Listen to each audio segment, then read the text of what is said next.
ঈদুল আজহাকে সামনে রেখে সাপ্তাহিক হাটে জমে উঠেছে পশু বেচাকেনা। এই মুহূর্তে নওগাঁর সতীহাটে আছেন সহকর্মী এবার রকি, সরাসরি যাবো তার কাছে। রকি, হাটে এই মুহূর্তে বাহারি জাতের গরুতে ভরে উঠেছে এবং আমরা দেখছিলাম দুপুরের পর থেকে হাটের প্রতিটা কানায় কানায় কিন্তু একেবারে গরুর পদচারণা।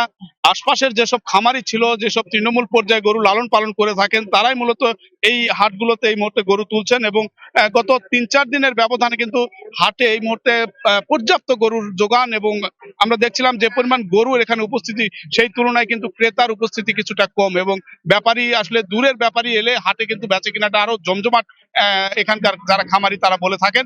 তবে আজকে যে পরিমাণ গরু উঠেছে সেই তুলনায় ক্রেতা কম থাকার কারণে গরুর প্রতি যে দর, সেই দরটা এখানকার যারা খামারি তারা বলছেন যে 10,000 বা 15,000 টাকা পর্যন্ত আজকের হাটে কম দরে গরু কেনা বেচা হয়েছে। অর্থাৎ গরুর সরবরাহ তুলনায় দূরের ব্যাপারই নেই এবং যে পরিমাণ এখানে কেনা বেচা হচ্ছে, এই কেনা বেচায় আসলে তুষ্ট হতে পারছেন না এখানকার যারা খামারি। এবার তারা বলছেন যে কিছুটা হলেও এবার খরচের খাত অনেক বেড়েছে বিগত মৌসুমের চেয়ে, পশু খাদ্যর দর বৃদ্ধি এবং তারা একটা প্রত্যাশিত দরের আশায় কিন্তু এই হাটগুলোতে কুরবানির আগ মুহূর্তে গরু এই মুহূর্তে তুলেছেন। তবে হাটে আমরা দেখছিলাম 100 কেজি বা 110 কেজি ওজনের একটি গরু ভালো মানের একটু দেখে তরতাজা, সেগুলি বিক্রি হয়েছে 85,000 থেকে 90,000 টাকা, যেটা বিগত দিনে তারা বলছিলেন যে 1 লাখ টাকার উপরে কিন্তু তারা বিক্রি করেছিলেন।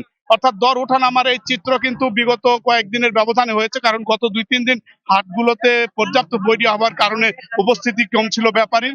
তবে এখন গরুর যে পরিমাণ যোগান হচ্ছে, সেই পরিমাণ যোগানের প্রত্যাশার জায়গাটা কিন্তু দূরের ব্যাপারী এবং স্থানীয় ক্রেতাদের উপস্থিতির উপরই গরুর দরদামটা আরো বেশি প্রত্যাশার জায়গাটা এখানকার খামারিদের দিক থেকে আশা করছেন তারা।